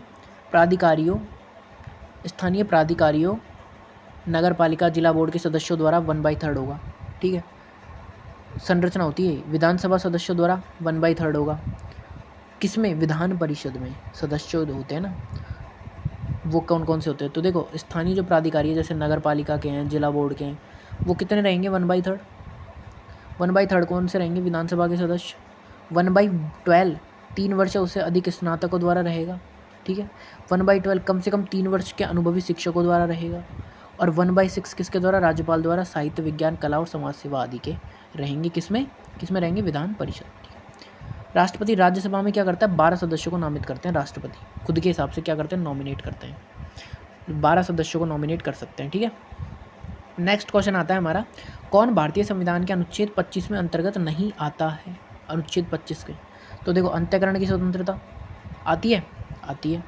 धर्म का प्रचार करने की स्वतंत्रता आती है, आती है। धर्म के अबोध मानने पर आचरण करने का अधिकार आता है। धर्म परिवर्तन करने का अधिकार नहीं है, क्योंकि देश के अंदर है ही नहीं धर्म परिवर्तन, क्योंकि देश कैसा है? सेक्युलर है, मतलब यहाँ सभी धर्मों को क्या है? संरक्षण है। कौन सा किस तरीके का सेक्युलर है? तो पॉजिटिव है, पॉजिटिव सेक्युलर। कैसा है? Positive secular. और जो हमारा यूएस है, यूएस वो कौन सा है? नेगेटिव है। वहाँ किसी भी धर्म को संरक्षण नहीं है। हालांकि वहाँ है क्या है? वो है सेक्युलर, सभी धर्मों को मानता है, मतलब वहाँ सभी धर्म क्या है? मान्य है। पर वो क्या है? साथ किसी के नहीं है धर्म प्रचार में, वो खुद अपने अपने करो। और यहाँ क्या है? गवर्नमेंट भी साथ देती है सभी धर्मों का, ठीक है। तो ये चीज़ हम याद रख लेंगे। नेक्स्ट आ जाते हैं। नेक्स्ट क्या है? अनुच्छेद 25 से 28 तक देख लेते हैं। तो हम क्या क्या है कि धार्मिक स्वतंत्रता का अधिकार है अनुच्छेद 25 से 28 तक, ठीक है। धार्मिक स्वतंत्रता का अधिकार है, तो देखेंगे क्या क्या है। तो अनुच्छेद 25 के अंदर क्या है? अंतःकरण की स्वतंत्रता है, धर्म को अबाध रूप से मानने और क्या है? आचरण करने के, प्रचार करने की स्वतंत्रता है। कोई सा भी धर्म है आपका, मान सकते हो अनुच्छेद 25 में। अनुच्छेद 26 के अंदर क्या है? धार्मिक मामलों के सब प्रबंधन की स्वतंत्रता। जो कोई भी धार्मिक मामला है उसका क्या करेंगे? आप प्रबंधन कर सकते हैं ईजिली, ठीक है। फिर नेक्स्ट क्या है? अनुच्छेद 27 के अंदर क्या है? किसी विशेष धर्म के प्रचार के लिए करों के भुगतान के संबंध में स्वतंत्रता। तो आप किसी भी विशेष धर्म का क्या कर रहे हैं? प्रचार कर रहे हैं, तो उसके करों के भुगतान के संबंध में आपको क्या मिलेगी? स्वतंत्रता मिलेगी। और 28 के अंदर क्या है? धार्मिक शिक्षा में भाग लेने की स्वतंत्रता। तो देखो इसमें एक सीन है कि जो राज्य द्वारा, मतलब जो गवर्नमेंट द्वारा पूर्ण वित्त पोषित है, मतलब वित्त यानी कि जिस पे फंड गवर्नमेंट दे रही है, तो उस तरीके किसी भी शैक्षणिक संस्थान में कोई भी धार्मिक शिक्षा नहीं दी जाएगी। प्राइवेट जो स्कूल्स वगैरह हैं वो ईजिली दे सकते हैं, ये नहीं देगी। जो जिसमें फंड्स कहाँ से आ रहे हैं, गवर्नमेंट से आ रहे हैं, ठीक है। फिर नेक्स्ट आ जाते हैं हम लोग, किस प्रकार के गवाह को BSA 2023 में औपचारिक रूप से मान्यता दी गई है। तो फॉरेंसिक विश्लेषक जैसे विशेषज्ञ गवाह होते हैं ना, उनको क्या है BSA 2023 में क्या औपचारिक रूप से मान्यता दी गई है। इंपॉर्टेंट है, देखो BNS के जितने भी क्वेश्चन आ रहे हैं ना सारे रट लेना, बिकॉज यहीं से ही फंसेंगे अब इस बार भी, ठीक है। किस अनुच्छेद के तहत केंद्र अंतर्राष्ट्रीय संधि और समझौतों को लागू करने के लिए किसी राज्य विषय पर कानून बना सकता है, यह सुनिश्चित करते हुए भारत अपने अंतर्राष्ट्रीय दायित्वों को पूरा करता है। तो किस अनुच्छेद के तहत केंद्र अंतर्राष्ट्रीय संधियों और समझौतों को लागू करने के लिए किसी राज्य विशेष विषय पर कानून बना सकता है, यह सुनिश्चित करते हुए कि भारत अपने अंतर्राष्ट्रीय दायित्वों को पूरा करता है। कौन बना सकता है? तो देखो अनुच्छेद 253 में लिख रखा है, इसमें पूछा है कौन किस अनुच्छेद के तहत, तो अनुच्छेद 253 में 253 में क्या लिख रखा है कि देखो उसमें है कि जो क्या है कि जो केंद्र है वो अंतर्राष्ट्रीय संधि और समझौतों को लागू करने के लिए किसी राज्य विषय कानून बना सकता है, यानी सुनिश्चित करते हुए कि भारत अपने अंतर्राष्ट्रीय दायित्वों को पूरा करता है। यानी कि क्या करेगा, अंतर्राष्ट्रीय संबंध संधियाँ बढ़ानी, उसको समझौते बढ़ाने, तो क्या करेगा, कोई भी राज्य की विषय है उस पर कानून बना देगा, ठीक है। देखो अनुच्छेद जो 254 है उसके तहत, उसके लिए हमने मतलब बताया कि पिछली जो लास्ट क्लास थी उसमें 254 में हमने चर्चा करी थी। और अनुच्छेद 258 के अंदर क्या लिख रखा है, राष्ट्रपति संघ के कार्य राज्यों को सौंप सकते हैं। राज्य की क्या करते हैं, संघ के कार्य किसको सौंप सकते हैं, राज्य को, राज्य की सहमति प्रशासनिक सुविधा हेतु, ठीक है। नेक्स्ट आ जाते हैं हम लोग, भारतीय संविधान के किस अनुच्छेद के तहत देवनागरी लिपि में हिंदी जो देवनागरी लिपि है उसमें हिंदी को क्या संघ की आधिकारिक भाषा घोषित किया गया, ठीक है। तो भारतीय संविधान के किस अनुच्छेद के तहत देवनागरी लिपि में हिंदी को संघ की आधिकारिक भाषा घोषित किया गया, बताओ किसको किया गया, बताओ किसको किया। भारतीय संविधान के किस अनुच्छेद के तहत देवनागरी लिपि में हिंदी की संघ की आधिकारिक भाषा घोषित किया गया, बताओ। तो देखो हमारा जो पार्ट 17 है ना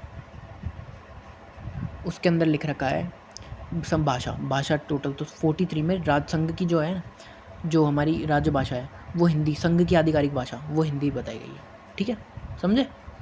तो भाग 17 के अंदर है अनुच्छेद 343, तो इसमें देखो आधिकारिक भाषा कौन सी है, हमारी हिंदी। तो देखो 343 से 344 संघ की भाषा के बारे में बताया गया है। अध्याय सेकंड है इसमें क्षेत्रीय भाषा है 345 से 347 तक। फिर थर्ड में क्या है, न्यायालयों की भाषा 348 से 349, और फोर्थ में राज्य को विशेष निर्देश है 350 से 352, ठीक है। तो 344 में क्या है, 343 में क्या है, संघ की भाषा हिंदी।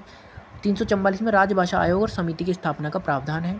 348 में क्या है, सर्वोच्च न्यायालय और उच्च न्यायालयों के अंग्रेजी होने की कार्यवाही, ठीक है, 348 के अंदर है। फिर आ जाते हैं 351 के अंदर क्या है, हिंदी की भाषा का विकास है। फिर आ जाते हैं 350 के अंदर क्या है, शिकायत और निवारण हेतु अभ्यवेदनों की में प्रयुक्त भाषा।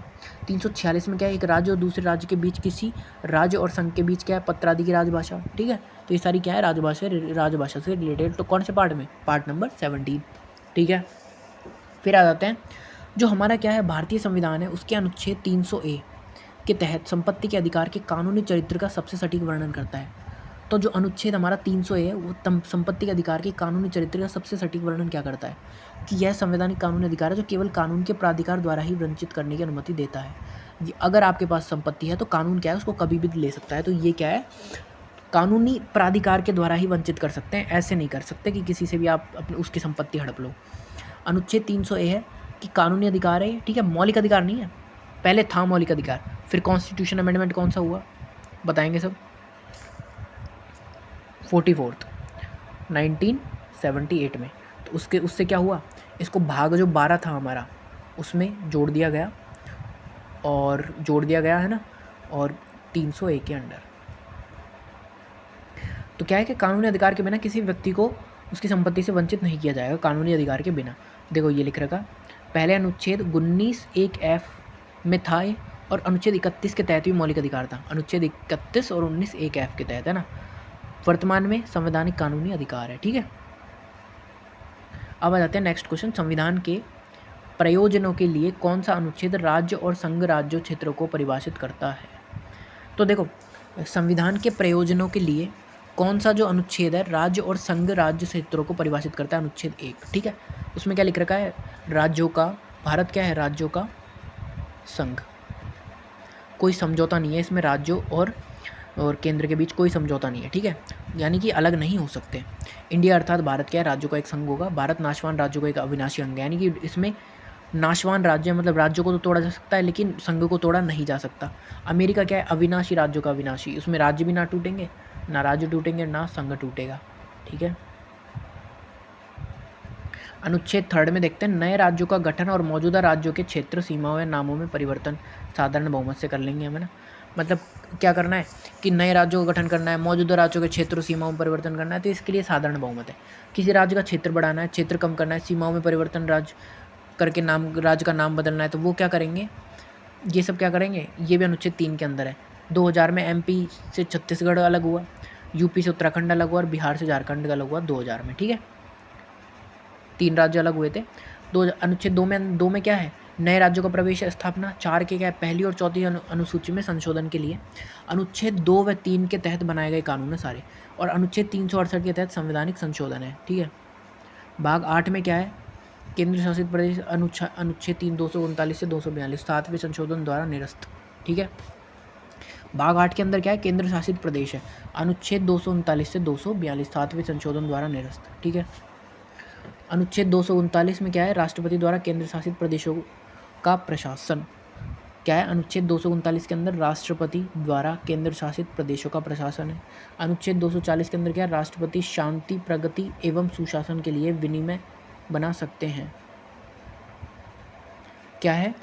देखेंगे कि जो हमारा भाग 8 है वो क्या है? केंद्र शासित प्रदेशों से रिलेटेड है। अनुच्छेद 239 से 242 7वें संशोधन द्वारा निरस्त कर दिया गया था। कौन सा? 242, ठीक है। इनको निरस्त कर दिया गया था 7वें संशोधन द्वारा। 239 के अंदर क्या है कि 242 किया गया था, सॉरी है ना, 7वें संशोधन के द्वारा निरस्त है ना, तो याद रखेंगे, ये भी आ सकता है, ये भी, ठीक है। देखो इसमें जितने भी सब चीज़ें सारी इंपॉर्टेंट है तो सारी याद करते चले। 239 के अंदर राष्ट्रपति द्वारा केंद्र शासित प्रदेशों का प्रशासन, ठीक है। 240 के अंदर राष्ट्रपति शांति, प्रगति एवं सुशासन के लिए विनिमय बना सकते हैं। 239 का पढ़ा था हमने कि केंद्र शासित प्रदेशों के लिए स्थानीय विधानमंडल, दिल्ली का आया था 39 ए दिल्ली के लिए। केंद्र शासित प्रदेश से क्या बनाया गया है? ये राजधानी, 69वां संशोधन। और यूटी भी बनाया गया है। यूटी तो अभी बनाया गया है, बट पहले क्या था? जो ये हुआ था 69 जो हुआ था कॉन्स्टिट्यूशन अमेंडमेंट, उसमें 239 AM दिल्ली के लिए क्या बनाया गया था? जो केंद्र क्या बनाया गया था? इसको राष्ट्रीय राजधानी के रूप में नियुक्त कर दिया गया था। अनुच्छेद 241 के अंदर क्या है? संसद को यूटीज के लिए उच्च न्यायालय स्थापित करने का अधिकार देती है। कौन देता है? अनुच्छेद 241, ठीक है। नेक्स्ट आ जाते हैं हम लोग क्वेश्चन कि हमारे जो नए कानून के तहत शून्य FIR शब्द का मतलब क्या है? तो FIR किसी भी पुलिस स्टेशन में दर्ज की जा सकती है, चाहे वह उसका अधिकार क्षेत्र कुछ भी हो। FIR कहीं भी दर्ज की जा सकती है, किसी भी पुलिस स्टेशन में, तो इसको बोलते हैं शून्य FIR शब्द, ठीक है। फिर आ जाते हैं भारत 91 में जो संविधान संशोधन 2003 था, उसकी क्या प्रावधान करता है? तो देखो 91 में पता है क्या था? 91 में वैसे उड़िया का नाम बदलकर ओडिया का नाम ओडिया भी किया गया था, है ना, उड़िया का ऐसा कुछ, तो वो 791 में ही था, ठीक है, 91 कॉन्स्टिट्यूशन अमेंडमेंट। पर इसमें क्या दे रखा है? जो ऑप्शन दिए थे उसके हिसाब से कि मंत्रिपरिषद के आकार की अधिकतम सीमा तय करी थी इसमें, ठीक है। तो ये भी उसमें इंक्लूडेड है। तो अनुच्छेद जो 75 का फर्स्ट का सब क्लॉज ए है, 15% से अधिक मंत्रिपरिषद नहीं होनी चाहिए। ये देखो ये रूल है कि अगर जैसे अगर हर व्यक्ति को मंत्री बना दोगे, आपकी जो मंत्रिपरिषद है वो टोटल सदस्य के 15% होने चाहिए। जितने पार्लियामेंट के अंदर जितने सदस्य हैं उसके 15% ही होने चाहिए आपके मंत्री, ठीक है ना। और निम्न सदन कौन सा होता है? लोकसभा और विधानसभा को निम्न सदन बोला जाता है। राज्यसभा और विधान परिषद को उच्च सदन बोला जाता है। राज्य में न्यूनतम 12 मंत्री होते हैं, ठीक है। अनुच्छेद 75 1 का बी क्या है? मंत्री दल बदल कानून। मंत्री को क्या है? दल बदल कानून अगर मंत्रियों के लिए है, जो उसको क्या कर देगा? अयोग्य घोषित कर देगा, मंत्री पद से हटा देगा। कौन सी? 10वीं अनुसूची के अंदर लिखा रखा है एंटी डिफेक्शन लॉ, ठीक है। दल बदल पर क्या है? रोक 52वां संविधान संशोधन द्वारा जोड़ा गया था, ठीक है। अब आप में से कमेंट में बताना कि 52वां संविधान संशोधन हुआ कब था, ठीक है। फिर नेक्स्ट आ जाते हैं कि 2/3 सदस्यों का स्थानांतरण दल बदल विरोधी कानून। अगर 2/3 अगर स्थानांतरित हो रहे हैं, है ना, तो फिर वो क्या होगा? वो तो सरकार का तख्ता पलट हो गया, तो उसमें दल बदल कानून नहीं लगेगा, ठीक है। राष्ट्रपति अनुसूचित जाति और जनजाति आयोग का विभाजन करेगा। 89 संशोधन हुआ उसके तहत, ठीक है। 65वां संविधान संशोधन 1990, अनुच्छेद 338 के तहत अंतर्गत क्या हुआ, विशेष अधिकारी के स्थान पर SC और ST के लिए बहुसदस्यीय राष्ट्रीय आयोग की स्थापना की गई 338 के तहत, ठीक है। तो देखेंगे कौन कौन सा है कि राष्ट्रीय अनुसूचित जाति आयोग आया अनुच्छेद 338, अनुसूचित जनजाति यानी STs का 338A, SC का कब आया 338, और जो पिछड़ा वर्ग आया EWS या फिर OBC क्रीमी लेयर वो कब आया 338B 102वां, ठीक है। 102वां EWS के लिए आया था, ठीक है, याद रखेंगे। अन्य पिछड़ा वर्ग इकोनॉमिकली वीकर सेक्शन, ठीक है। फिर आ जाते हैं संघ और राज्य विधानमंडलों के बीच विधायी शक्तियों के वितरण के संबंध में सत्य कथन क्या है। तो केंद्र सरकार अनुच्छेद 256 के तहत राज्यों को निर्देश जारी कर सकती है, ठीक है। नेक्स्ट क्वेश्चन है, जब संसद सत्र में न हो तो राष्ट्रपति किस अनुच्छेद के तहत अध्यादेश जारी कर सकते हैं और ये कितनी समय तक लागू रह सकता है। देखो 123 में राष्ट्रपति का है, 213 में किसका है, राज्यपाल का अध्यादेश जारी करने की शक्ति है। तो ठीक है, संसद के पुनः संवेद होने के तक या उसके 6 सप्ताह बाद तक क्या हो सकता है, यानी संसद पुनः चलेगी जब तक और उसके 6 सप्ताह बाद तक क्या होगा, अध्यादेश जारी रहेगा। अधिकतम अवधि 6 महीने और 6 सप्ताह की होती है, ठीक है। देखो इसमें आया था RC कूपर मामला आया था 1970 में, राष्ट्रपति के अध्यादेश की शक्ति को न्यायिक पुनरावलोकन में डाल दिया इसने, ठीक है। और DC वाधवा केस बनाम बिहार राज्य 1986 में आया था, अध्यादेश के दुरुपयोग और बार बार पुनः प्रख्यापन से संबंधित ये मामला था, ठीक है।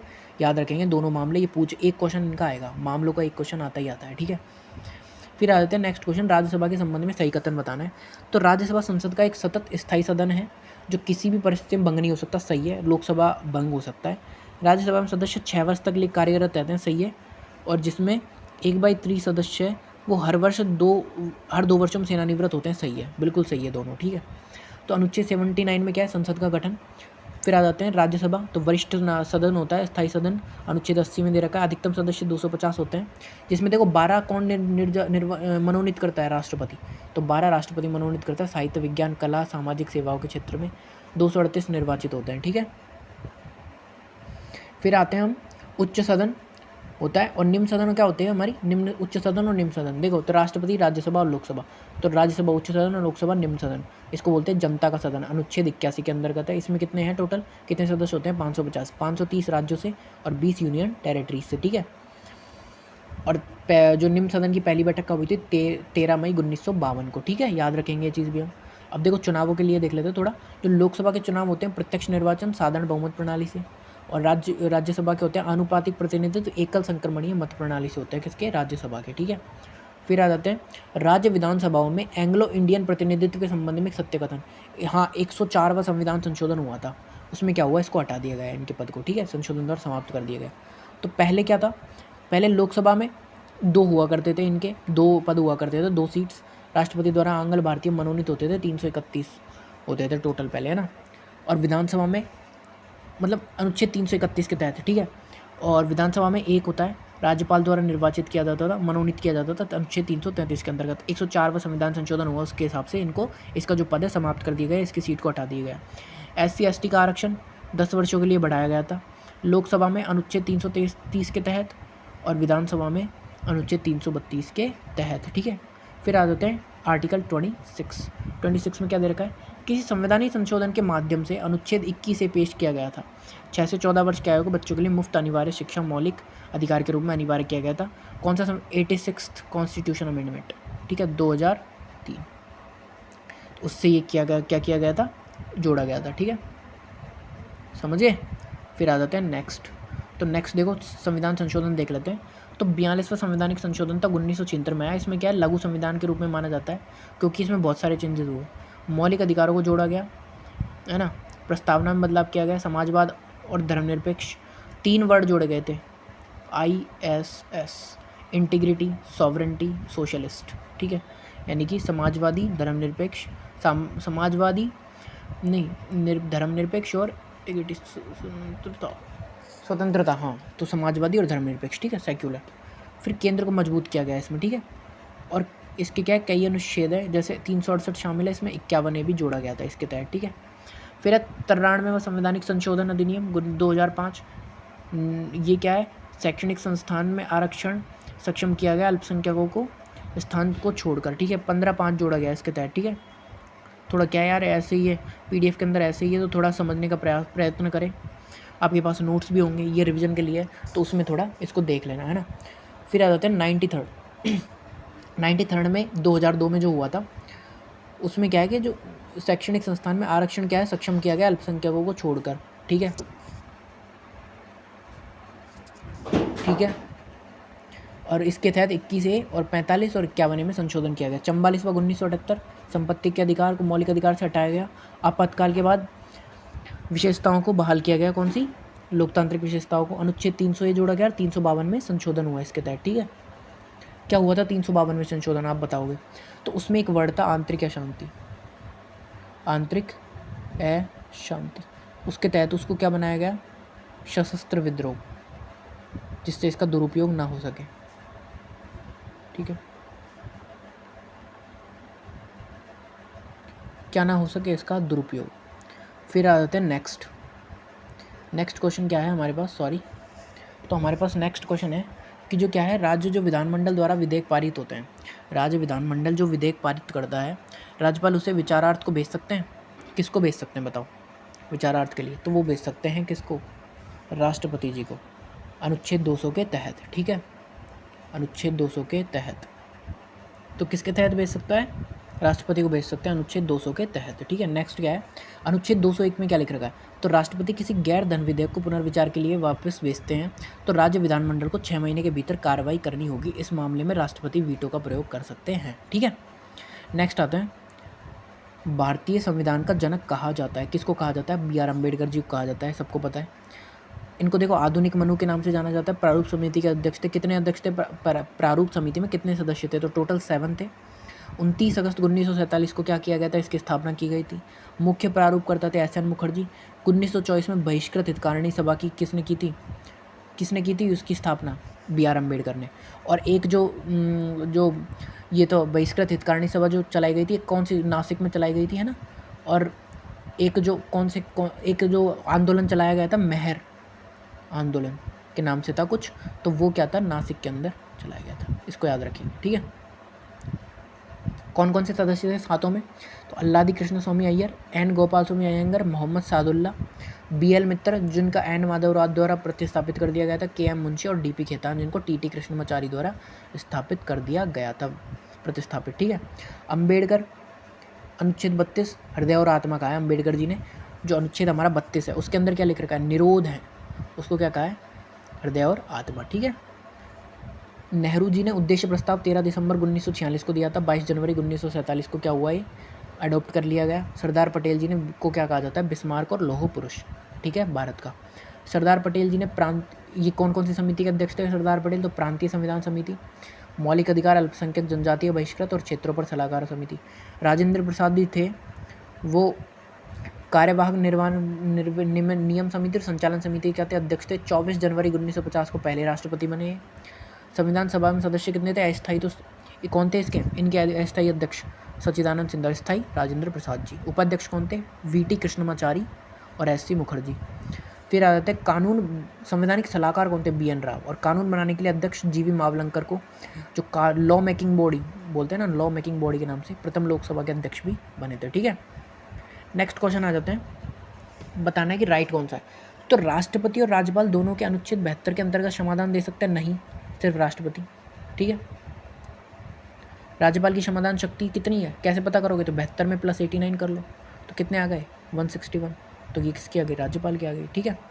राज्यपाल मृत्युदंड के मामलों में समाधान नहीं दे सकते, दे सकते हैं, बिल्कुल दे सकते हैं।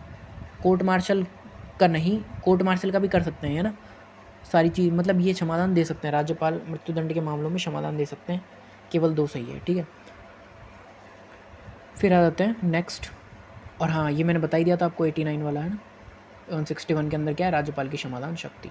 अब आते हैं आर्टिकल 72 के अंदर आखिर लिखा क्या है, तो राष्ट्रपति की समाधान शक्ति है। क्षमा मतलब पूरी तरह से सज़ा माफ़ कर सकते हैं, लघुकरण यानी सज़ा के स्वरूप में बदलाव कर सकते हैं, छूट सज़ा की अवधि कम कर सकते हैं, विराम कुछ विशेष परिस्थितियों में सज़ा कम कर सकते हैं, प्रविलंबन यानी कुछ समय के लिए रोक सकते हैं, ठीक है।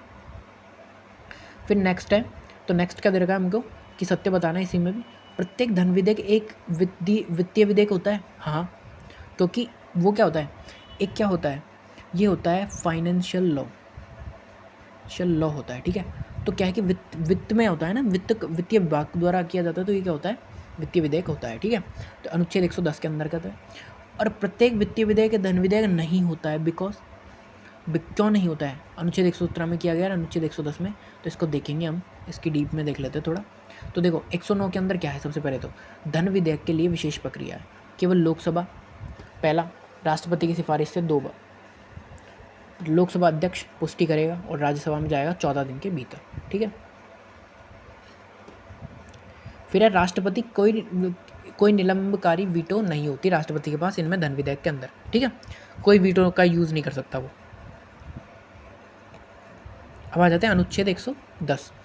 तो देखो 110 में क्या पढ़ा है अभी हमने, कि क्या होता है धन विधेयक, क्या है, क्या पढ़ा कि प्रत्येक धन विधेयक क्या वित्तीय विधेयक होता है। तो देखो धन विधेयक की परिभाषाएं नहीं आते, क्या क्या नहीं आते, फीस, दंड, क्षेत्रीय उद्देश्य कर और रोड सफाई, ये धन विधेयक में नहीं आते। अनुच्छेद 112 में हमको दे रखा है वार्षिक वित्तीय विवरण यानी बजट। हमारे बजट जैसा कुछ नहीं है संविधान के अंदर, वार्षिक वित्तीय विवरण ही बोलते हैं अनुच्छेद 112 के अंदर, ठीक है। और जो निर्मला सीतारमण जी है वो सबसे अधिक बार, लगातार 9 बार पेश करने वाली पहली महिला बन चुकी है, ठीक है। तो जो हमारी PYQ सीरीज़ की जो सेकंड क्लास थी वो यहाँ ओवर होती है, एंड इसकी जो थर्ड क्लास होगी वो मैं कल या परसों में अपलोड करूँगा, जैसे जैसे नोट्स इसके जनरेट होते रहेंगे वैसे वैसे। तो अगर आपने फर्स्ट का रिवीजन नहीं किया तो पहले फर्स्ट का रिवीजन करें, उसके बाद सेकंड यूज़ करें, सेकंड को ढंग से देखें। और ये हिंदी मीडियम के लिए सिर्फ, अगर किसी को इंग्लिश मीडियम में प्रॉब्लम है तो वो परमार सर की वीडियोस देख सकते हैं। एंड अगर किसी ने आधा सिलेबस भी कर रखा है तो वो पहले अपना सिलेबस कंप्लीट करके नोट्स पे फोकस ज़्यादा करे। ये वो चीज़ है जो जिसने कुछ नहीं पढ़ा या फिर जिसको रिवीजन करना है उनके लिए। अगर आपने अभी टाइम है तो आप उन चैप्टर्स को कंप्लीट करके फिर इससे आपको और भी ज़्यादा आउटपुट मिलेगा, तब आप वो करोगे। तो इसलिए क्या है, इसको आप क्या करें, साथ के साथ चेक करते रहें। और एक तरीके से रिवीजन के तौर पर हो रहा है जिनका सिलेबस कंप्लीट है, जिन्होंने चैप्टर्स पढ़ रखे हैं, ठीक है। बाकी करते हैं हम नेक्स्ट वीडियो में। आज के लिए इतना ही।